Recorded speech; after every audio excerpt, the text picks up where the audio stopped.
Hello, my name is Heather Mackey. I am the owner of Rare Bird Medicine. Today we are talking about one's influence. Today, what are you doing with your influence? Are you being kind to yourself? Are you giving yourself room to adjust to an ever-changing world? Are you turning off lights in rooms that you're not in so that we save electricity and care for the earth? Are you drinking water? Maybe you're thirsty. Are you being kind to others and sharing love? And yeah, how are you using your influence today is a good question.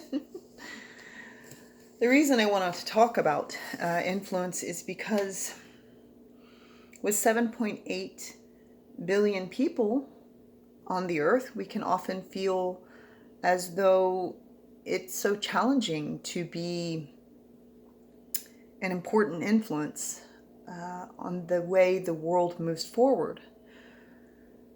It's a big earth. There are a lot of people. What can I? This is a common conversation I just pick up in the ethers from humanity. What can I, one person, do to help peace on earth, to get us to stop pulling the oil out of Mother Earth's veins, or to get us to stop logging in the lungs of Mother Earth in the rainforest? Or what can I do to influence people choosing to use their intelligence to come to a consensus that is harmonious and peaceful when so many humans are adamant about disagreement? How can I influence agreement? I'm one. I am a grain of sand that meets the ocean. What can one grain of sand do? I am one drop of water in the ocean. What can one drop of water do?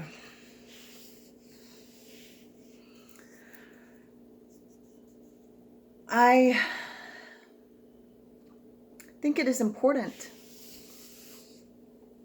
that we recognize for ourselves the connectivity of life and how influential it is for things to be connected. I look to many great teachers, the Dalai Lama, Gandhi, MLK, Amma, the hugger of humanity. I look to many different humans and go, oh, your vessel's so big. Your vessel's so important. You are such an influencer. You're so influential. And I am the steward and the influencer of this vessel. This vessel touches the web of existence. You see, I'm not separate from the Dalai Lama. I am not separate from the rainforest. We are one. We are one. And that connection means that when I work within my vessel to hold a certain frequency, it shakes the web of all of existence. Everything that exists is subatomically connected to the frequency I have chosen. We are having a human experience here, taking up these seemingly separate flesh costumes in an eternally unified realm, subatomically unified realm, World Wide Web connected realm. And we have an influence. I assume often when I hold a peaceful thought,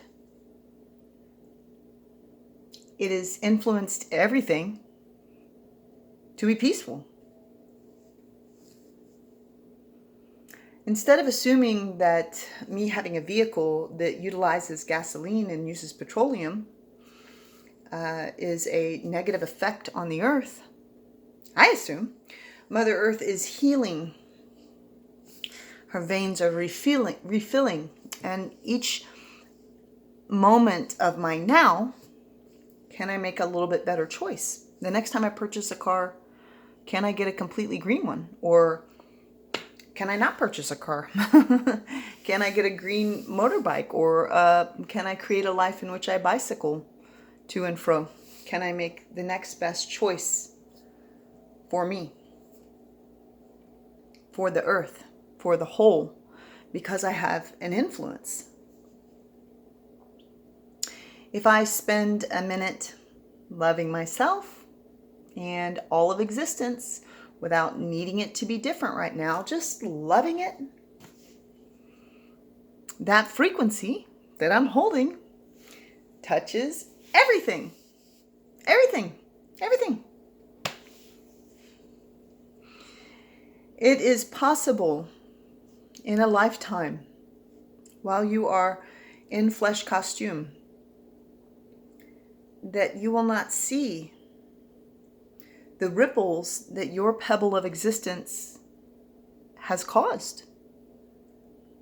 You might think in some small act of kindness, small act of offering, that it was just a moment in which you were being nice. And that act of kindness could have gone to this other being that you have helped and ripple out, because then they feel inspired to be kind and helpful, and then the next person does, and then that just ripples out. We don't always see the end result of the choices we make to be loving. And if we have forgotten to be loving, which has happened for me a whole bunch,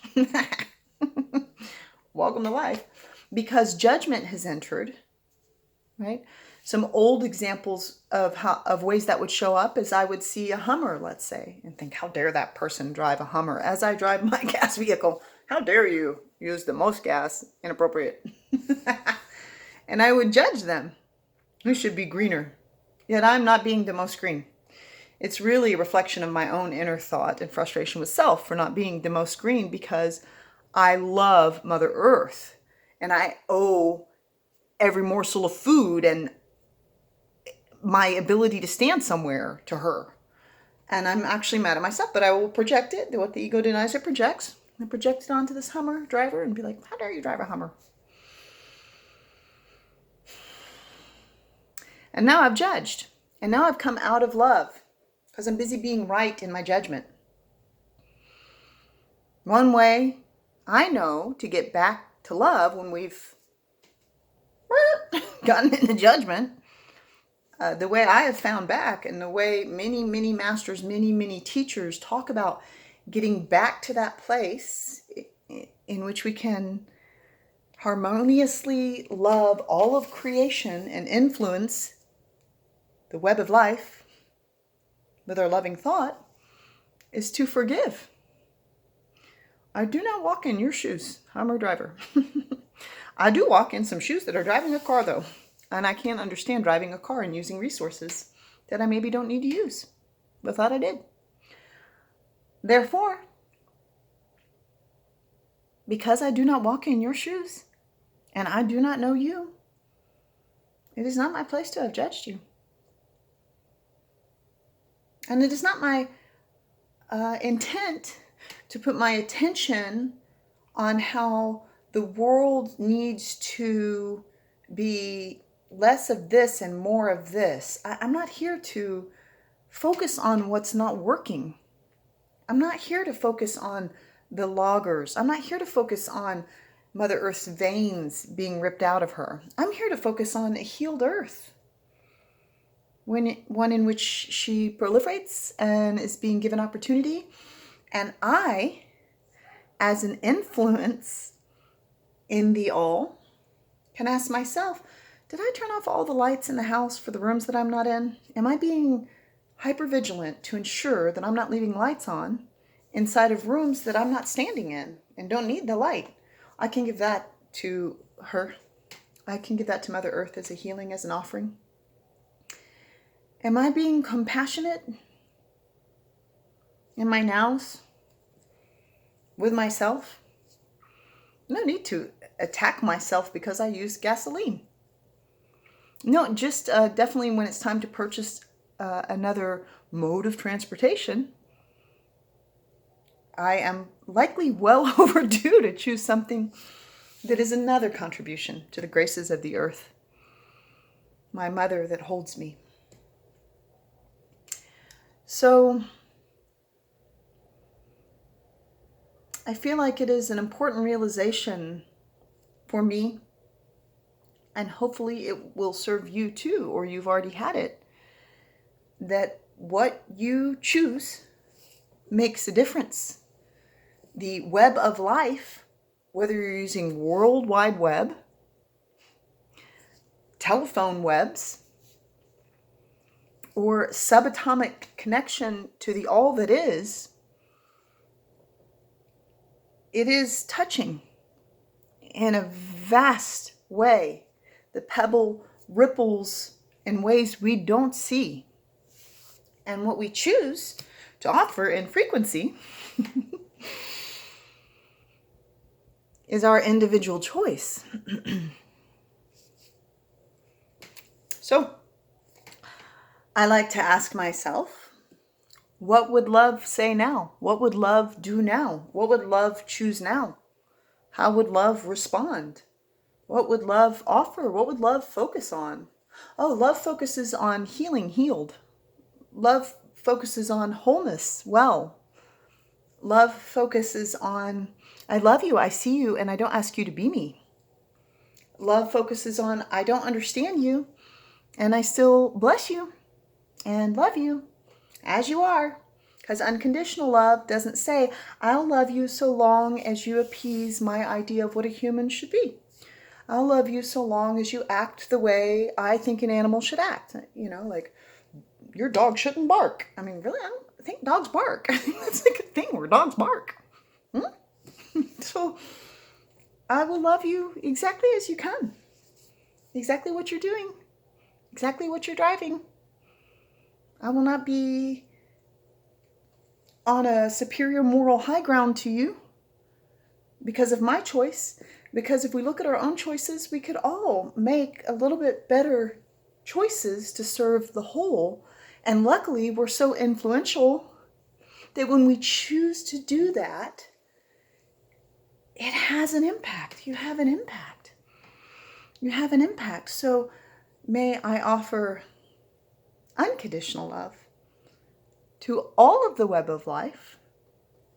May I never assume that I understand what causes somebody to be where they are, or that I am correct that they shouldn't be on that path. I do not want responsibility for your path and your choices. And I'm glad we are so free we can disagree. I like that freedom. That's called actual choice. We wouldn't actually have choice down here if everybody had to operate one way. That's not choice. That is righteousness and singularity, and it's not diversity. So, because I don't get to choose for any of you, may I choose well for myself. May I offer the most loving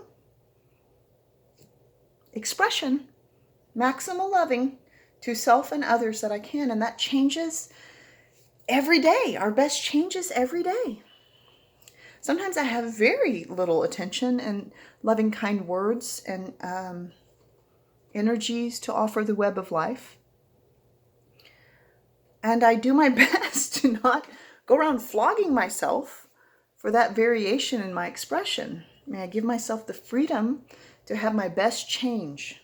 And tomorrow and the next day, May I offer a more maximal expression of influence that extends peace, harmony, love, union, communion to the all that is, as a shaker of the web.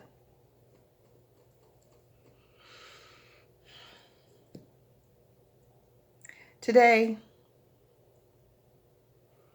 we turn the attention to influence and recognize we matter.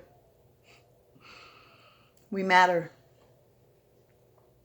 And understanding this, we invite ourselves to affect matter and influence matter with a loving, peaceful, kind thought. Thoughts of healing, thoughts of wellness, thoughts of wholeness, and ideas that the perfect right thing is always happening. No need to control it, simply surrendering. In our nows, unconditional, love is the offering. Bright blessings.